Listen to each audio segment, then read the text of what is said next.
কি রে, গাড়ি মুছা হইছে? হ মালিক, সব গাড়ি মুছা লাইছি। ও আচ্ছা, দাঁড়া। এই নে, আর আজকে তোর আমি কিছু টাকা ভাড়া দিলাম, ঠিক আছে? আসি আমি। আরে মালিক, কত ভালো, আমার কতগুলো টাকা দিল।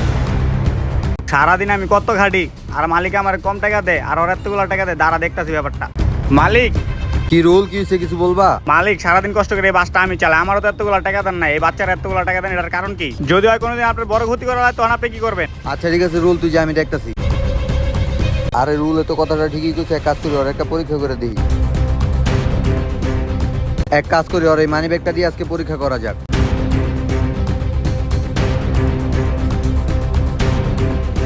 আরে মানিবে, আরে ওই মনে মানি ব্যাগটা উঠেছে, দেই ওই কি করে।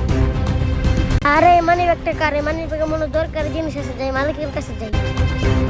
মালিক দেন তো মানি ব্যাগটা কারে, মানি ব্যাগটা আমি বাস পরিষ্কার করতে গিয়ে পাইছি। আরে আমি কি ওরে ভুল বুঝলাম? যাক লাস্টে একটা পরীক্ষা করে দিই।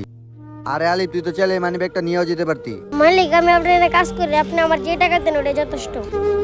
মালিক, হইতে পারে আমি গরিব, পড়ালেখা করি নাই, কিন্তু কোনোদিন আমি চুরি শিখি নাই। আরে আলিফ, আমার ভুলে গেছে, তুই আমায় মাফ করে দিস। আমি তোরে ভুল বুঝছিলাম, তুই অনেক ইমানদার একটা পোলা। আর তুই এখান থেকে সবসময় আমার পাশে কাজ করবি, তোর জন যা লাগে সব আমি দিমু। আচ্ছা ঠিক আছে মালিক। ভিডিও ভালো লাগে চ্যানেলটিকে অবশ্যই সাবস্ক্রাইব করে যাবেন।